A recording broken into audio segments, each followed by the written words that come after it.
Tubeless tyre যদি ছোট ছোট ছিদ্র হয় বা লিক হয়, সেই ক্ষেত্রে আমরা যে প্রাথমিক কাজ করি, যেগুলো প্রেসার মেশিন ছাড়া টায়ার নামানো যায়, আমরা সেগুলোর এইভাবে কাজ করে দেই।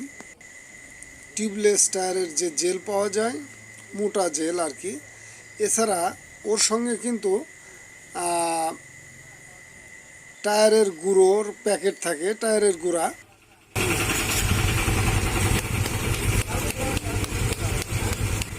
যা দিলে ছোটোখাটো লিকগুলো বন্ধ হয়ে যায়। তো যদি আমরা এভাবে কাজ করে দিই তাহলে কিন্তু দীর্ঘদিন ছোট কাটা বিঁধলেও দেখা যাবে যে আর হাওয়া বের হতে পারবে না। যদি লোহাও বেঁধে, তাহলে আমরা কিন্তু টায়ারের ওই লোহাটা হাওয়া দেওয়ার সময় কি করব, হাওয়া দিয়ে লোহাটা বের করে যে পাশে ছিদ্র থাকবে সেই ছিদ্রর পাশটা আমরা নিচের দিকে রেখে দেব। তাতে কি হবে, জেল এবং যে চুরগুলো থাকবে ওই ছিদ্রর মধ্যে গিয়ে বন্ধ হয়ে যাবে এবং হাওয়া আর বের হবে না। এর জন্য কিন্তু আমরা প্রাথমিকভাবে যে কাজগুলো করি সেটা আপনাদের দেখাচ্ছি। এভাবে যদি আপনার টায়ারে, যেগুলো টিউবলেস টায়ার, এভাবে করে দেন তাহলে কিন্তু লোহা বিঁধলেও আর কোনো সমস্যা হবে না।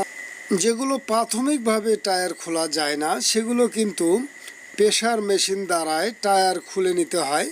ঠিক এইভাবে যদি টায়ারে জেল দিয়ে চালানো যায় তাহলে কিন্তু দূরের যাত্রা বা যে কোনো জায়গায় যদি লোহা বেঁধে, তাতে কিন্তু আপনার বাইকটিকে আরামে চালিয়ে নিয়ে যেতে পারবেন।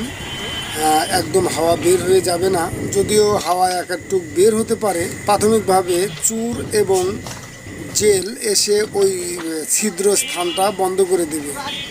তো ঠিক লিক যে জায়গায় আছে এরকম নিচের দিকে রাখলেই হবে। তো ধন্যবাদ সকলকে, ভালো থাকুন, সুস্থ থাকুন।